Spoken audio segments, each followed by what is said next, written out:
سمندری کھائی یا سی ویڈ کا ذائقہ 100% تو نہیں، لیکن تھوڑا بہت مچھلی جیسا ہوتا ہے۔ یہ سمندری غذا کہلاتی ہے۔ یہ بہت غذائیت بخش غذاؤں میں شمار کی جاتی ہے۔ سائنسدانوں کا خیال ہے کہ اگر اس غذا کو زیادہ تر کھایا جائے تو یہ موسمی تبدیلی کے اثرات کو برداشت کرنے میں مدد دیتی ہے۔ اگر آپ سمندری غذا کھانے لگیں تو اس خطۂ زمین کو محفوظ کر لیں گے، کیونکہ اس طرح سے سبزی خوری اور گوشت خوری کم ہو جائے گی۔ اگر آپ کو سوشی نامی جاپانی ڈش جو نیم پختہ مچھلی کے قطلوں پر مشتمل ہوتی ہے پسند ہے، تو اس کا مطلب یہ ہوا کہ آپ پہلے ہی کائی کی ایک مشہور قسم کھا چکے ہیں جس کا نام نوری ہے۔ یہ تقریباً سیاہ یا یوں کہنا چاہیے کہ گہری سبز ہوتی ہے۔ اس کو خشک کر لیا جاتا ہے اور دبا کر لمبے ٹکڑے کاٹ لیے جاتے ہیں، پھر انہیں سوشی یعنی مچھلی کے قطلوں پر لپیٹ کر کھایا جاتا ہے۔ یہ سوپ اور دوسری غذاؤں میں بھی استعمال ہوتی ہے۔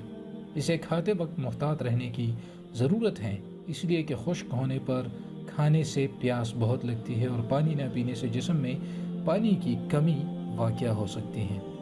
جاپانی کھانوں میں یہ نمک کے طور پر بھی استعمال کی جاتی ہے۔ اس کا ایک ٹکڑا جو تقریباً سوشی رول کے برابر ہوتا ہے، اس میں 13 کیلوریز ہوتی ہیں۔ ممکن ہے جلد ہی سمندری کائی کا استعمال بڑے پیمانے پر ہونے لگے، کیونکہ یہ ہزاروں برس سے چین، جاپان اور کوریا میں کھائی جاتی ہے۔ اس کی 10,000 سے زیادہ اقسام دستیاب ہیں۔ سبزیوں میں کیل مفید غذاؤں میں شمار کی جاتی ہے۔ ماہرین صحت نے اسے بہت غذائیت بخش قرار دیا ہے۔ یہ ایک قسم کی بند گوبھی ہوتی ہے۔ اس کے علاوہ اب سبز سمندری کائی بھی بازاروں میں آ گئی ہے۔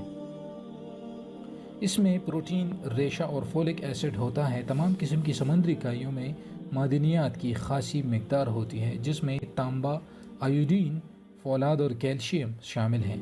اس کے علاوہ کیل میں وٹامن کے کی بھی مناسب مقدار ہوتی ہے۔ یہ حیاتین، پالک اور سبز پتوں والی سبزیوں میں پائی جاتی ہے۔ حیاتین کے سے ہڈیوں کی مضبوطی قائم رہتی ہے اور یہ جسم میں ایسی خاصیت پیدا کر دیتی ہیں کہ زخم جلد ٹھیک ہو جاتا ہے۔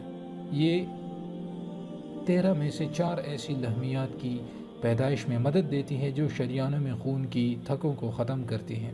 اس کے علاوہ اس میں فیوکوئیڈنز نامی مادہ بھی ہوتا ہے جس سے عمر طویل ہوتی ہے۔ جاپانیوں کی طویل العمری کا یہی راز ہے۔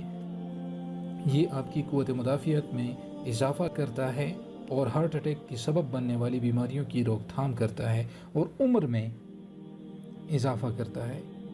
سمندری کائی کو اعتدال سے کھانا چاہیے، لیکن اگر آپ زیادہ مقدار میں کھائیں گے تو آیوڈین کی زیادہ مقدار بھی جسم میں پہنچ جائے گی، اس لیے کہ اس میں آیوڈین زیادہ ہوتی ہے۔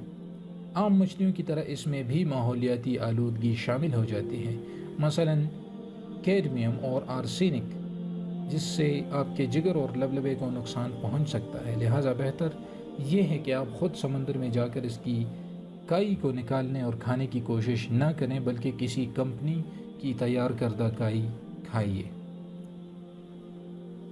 کوریا اور جاپان کے جتنے ریسٹورنٹ پاکستان میں ہیں، ان میں خشک سمندری کائی دستیاب ہے۔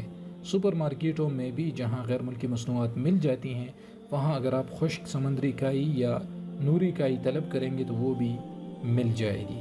آپ انہیں اسٹرابیری یا مختلف ذائقہ دار چیزوں کے ساتھ ملا کر بھی استعمال کر سکتے ہیں۔ ناظرین، یہ ایک بہت اہم ویڈیو ہے ان لوگوں کے لیے جن کی نظر کمزور ہے یا جن میں پروٹینز کی کمی ہے، تو ان کے لیے یہ سی ویڈ بہت زیادہ فائدہ مند ہے۔ اس کو ضرور استعمال کریں، اور سی فوڈ ویسے بھی بہت بہترین ہوتا ہے۔ اگر آپ مچھلی کھاتے ہیں عام گوشت کی بنسبت، تو وہ آپ کو زیادہ فائدہ دیتی ہیں۔ گوشت میں جو بیڈ کولیسٹرول ہوتا ہے وہ زیادہ ہوتا ہے، جبکہ مچھلی میں یہ نہ ہونے کے برابر ہوتا ہے اور بہت کم ہوتا ہے۔ تو اس وجہ سے آپ کو سی فوڈ کا استعمال زیادہ کرنا چاہیے۔ تو اس ویڈیو کو لازمی شیئر کریں اور چینل کو ضرور سبسکرائب کریں۔